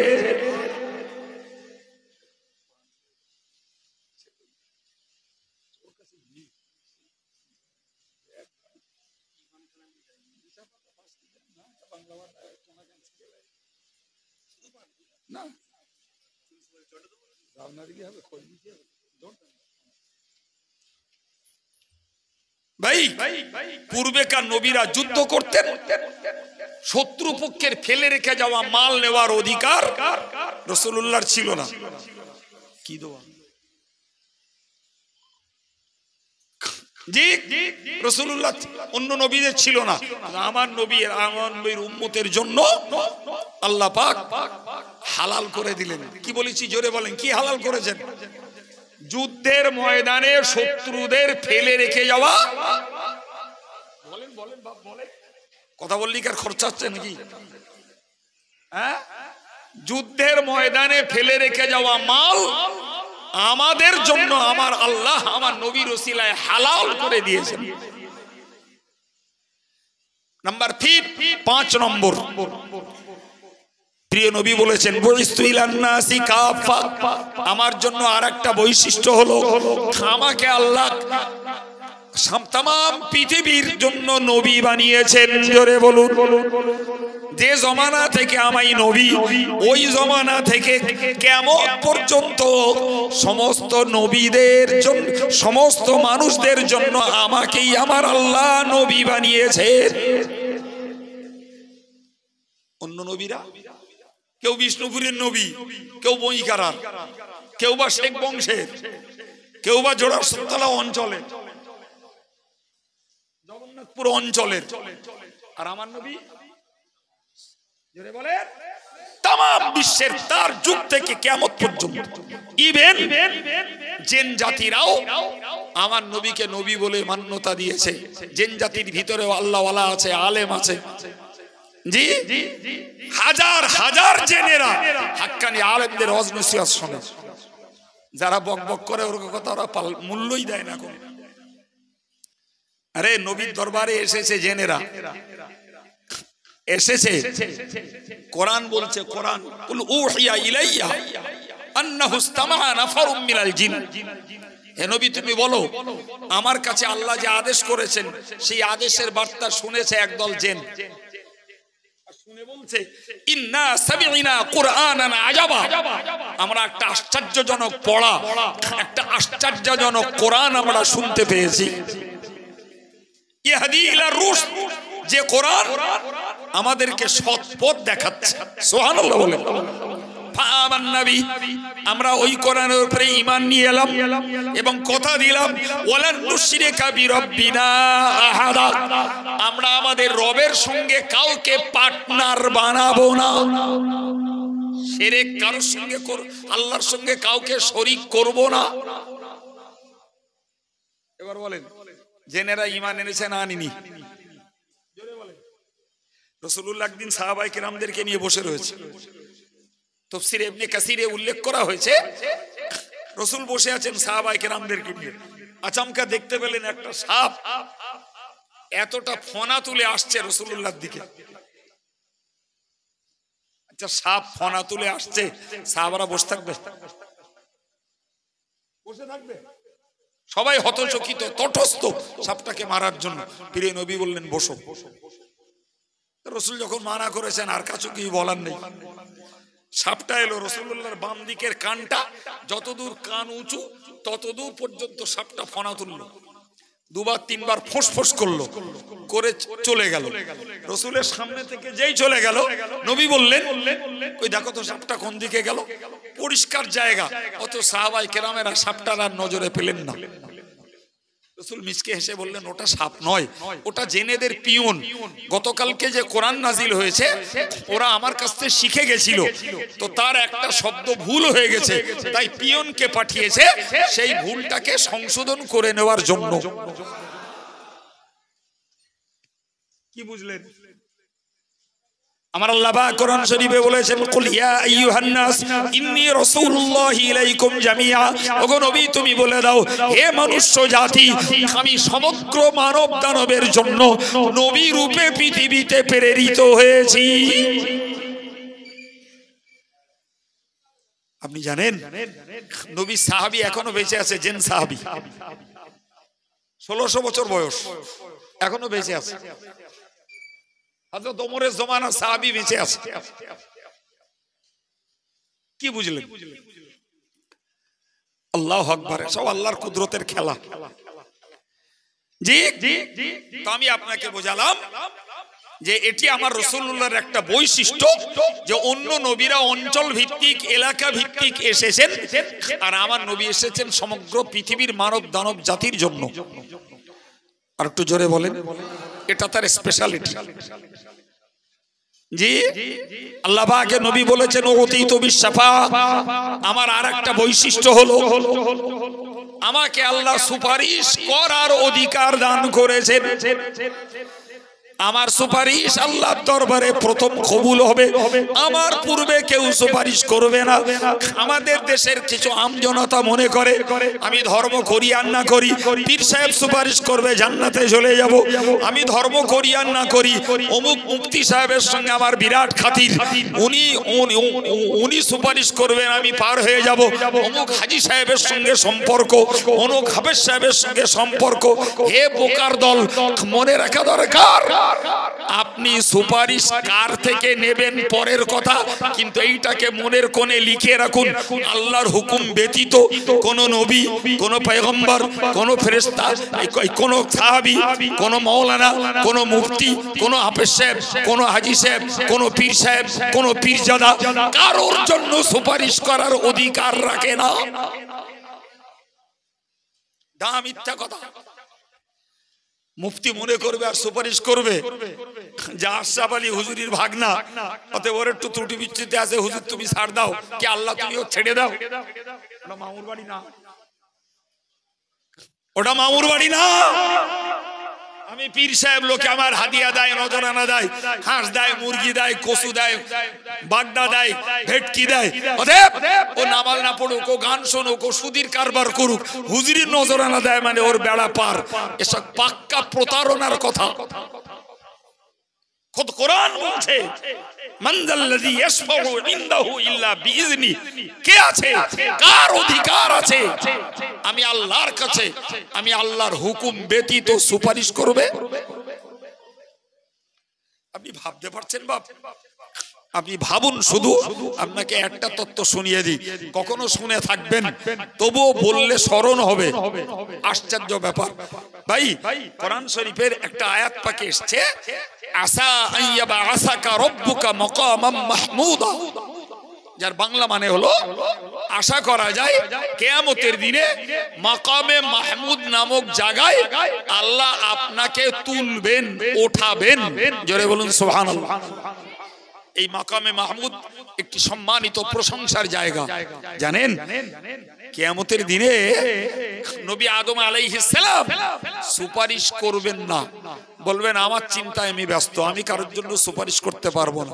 লম্বা হাদিস, বলতে গেলে আবার 1 ঘন্টা লাগবে, আমি অত জেগে যাব না, বক্তব্য ছাড়বো। ভাই আদম বলবেন তোমরা এক কাজ করো, নূহ নবীর কাছে যাও।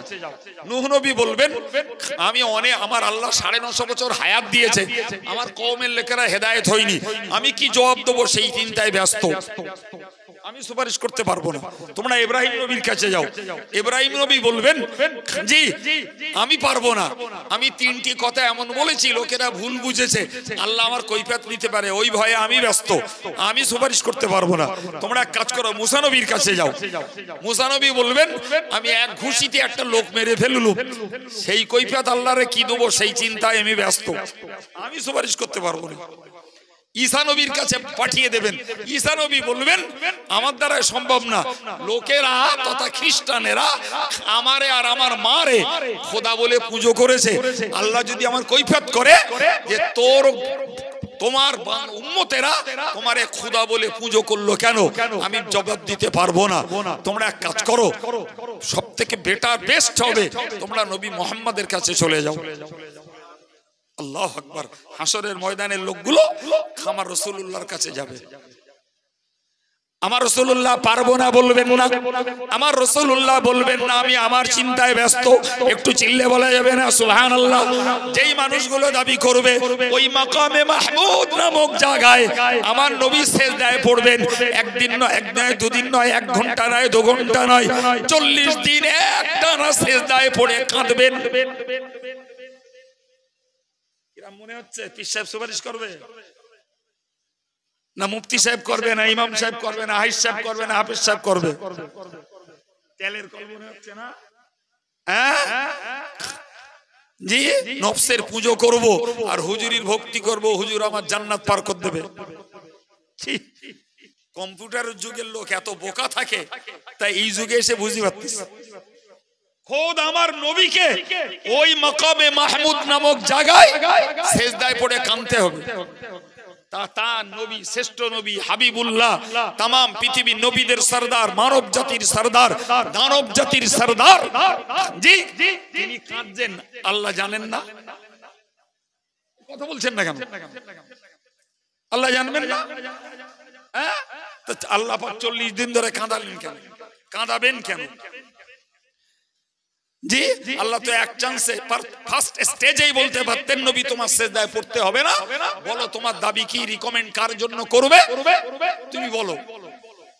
40 দিন কাঁদানোর পরে এরপরে আবার আল্লাহ বার্তা দেবেন, ইরফা রাসাক, ও নবী তুমি তোমার মাথা তোলো, সাল তুতা, তোমার কি চাইবার আছে চাও তোমাকে দেয়া হবে। ওয়াসফাতু সাফা, কার জন্য তুমি সুপারিশ করবে তার জন্য তোমার সুপারিশ আমি আল্লাহর কাছে মঞ্জুর হবে। একটু মন খুলে বলো, আমি আপনাকে প্রমাণ করাতে চাইছি, এটি সহিহ বুখারী মুসলিমের হাদিস, প্রমাণ করাতে চাইছি। তাহলে নবীকে আল্লাহর কাছে সুপারিশ করার জন্য নবীকেও সিজদায় পড়ে কাঁদতে হবে, তবে আল্লাহ নবীকে অথরিটি দেবেন, পাওয়ার দেবেন, পারমিশন দেবেন, তবে নবী সুপারিশ করলে সেই বান্দার জন্য, সেই মানুষের জন্য আল্লাহর দরবারে নবীর সুপারিশ কবুল হবে। বলে নবীকে যদি এই করতে হয়, জি তাহলে নবীর এই উম্মতেরা, সে পীর যত বড় পীর হোক আর যত বড় মাওলানা, মুহাদ্দিস, মুফতি কেউ হোক, আল্লাহর বিনা পারমিশনে আল্লাহর কাছে কেউ সুপারিশ করতে পারবে? বাপ আমরা যদি পীর সাহেব, পীরজাদা সাহেব সুপারিশ করবে এই আশায় আশান্বিত হয়ে নিজের ধর্ম আচরণের জন্য ত্রুটি ঘটাই, যদি এই আশায় আশান্বিত হয়ে আমি যদি সাধারণ জীবন যাপন করি, এই আশায় আশান্বিত হয়ে আমি সুদ খাই, ঘুষ খাই, গান শুনি, গাল দেই, সমালোচনা করি, তো পীর সাহেব পার করে দেবে? হ্যাঁ, এত বোকা হওয়া ঠিক না বাবা। জি তো এটা আমার নবীর স্পেশালিটি, এটা আমার নবীর বৈশিষ্ট্য যে কিয়ামতের দিনে আমার সুপারিশ সর্বাগ্রে কবুল করা হবে। এবং সেটাও এমনি এমনি না, ওই সেজদায় পড়ে কাঁদবার বরকতে আল্লাহ নবীকে এই পারমিশন দান করবেন। অতএব যে কেউ ইচ্ছা করবে আর কারোর জন্য সুপারিশ করবে, এটা হবে না বাপ, এটা হবে না। এই ভুলটা আমাদের ভাঙতে হবে প্রিয় ভাইরা আমার। তো আমি আপনাকে বোঝাতে এসেছি আজকে জিক্রে রসুল, সিরাত পাকের আলোচনা, রসুলের স্মরণের আলোচনায় আমি আপনাদেরকে বোঝাতে চেষ্টা করেছি নবীর কিছু স্পেশালিটি, নবীর কিছু খুসুসিয়াত, নবী পাকের কিছু বৈশিষ্ট্য, তাতে আমরা বুঝে গেছি যে ওই আয়াত পাকে আল্লাহ বলেছেন কিছু নবীকে কিছু নবীর উপরে মর্যাদা দিয়েছি আমি আল্লাহ, সেই মর্যাদার শ্রেষ্ঠত্বের শ্রেষ্ঠতম ব্যক্তিকে একটু জোরে বলুন দিন, এই শ্রেষ্ঠ ব্যক্তিকে আমার রাসূলুল্লাহ। এই কথাগুলো শুনবার বিনিময়ে নবীর প্রতি ভক্তি বৃদ্ধি হওয়া, এই কথাগুলো শুনবার বিনিময়ে আমরা সগীরা গুনাহ থেকে মুক্তি পাবো, এই কথাগুলি শুনবার বিনিময়ে আমরা সওয়াব পাবো, এই কথাগুলি ভক্তির সঙ্গে শুনবার বিনিময়ে আমরা আমাদের মনোবাঞ্ছা আল্লাহ পাক পূরণ করবেন, এই কথাগুলি শুনবার ভিতর দিয়ে আমরা যে সওয়াবের হকদার হব, আমাদের পরলোকগত আব্বা মা দাদা দাদি নানা নানি তাদের জন্য সেটা সবরেসানি করতে পারবো। এই কথাগুলো শুনবার ভিতর দিয়ে আমরা যে জ্ঞান লাভ করব, সেই জ্ঞানের বিনিময়ে ওই নবীর গোলাম হওয়া, ওই নবীর আদর্শের ফলোয়ার্স হওয়া, ওই নবীর গুণকে আমাদের জীবনের জন্য মডেল বানিয়ে আমাদের জীবনটাকে গড়ার মন তৈরি করাই হলো নবী দিবস করার জন্য প্রকৃত সার্থকতা।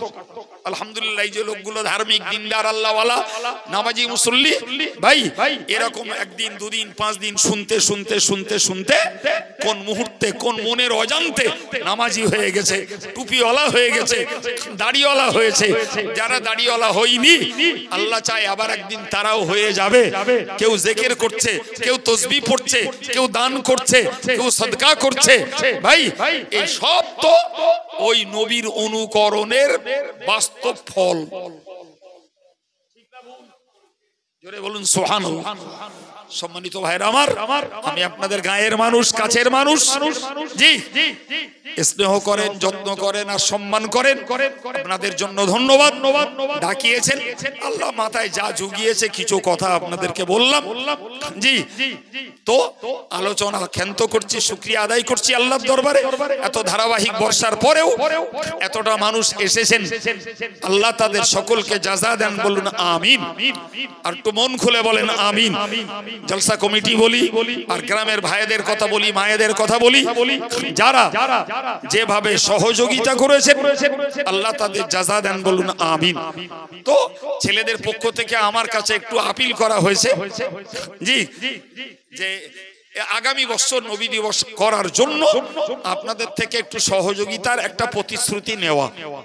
আমি যদিও বলছিলাম যে দান তুলতে গেলে ওয়াজ করা হবে না, এসব লোকেরা তো চালাক খুব, বললে হুজুর আপনি ওয়াজ করে নেবেন, করে শেষের দিকে একটুখানি বললে হবেন, তার মানে গাছেরও খাবে তলারও কুড়োবে।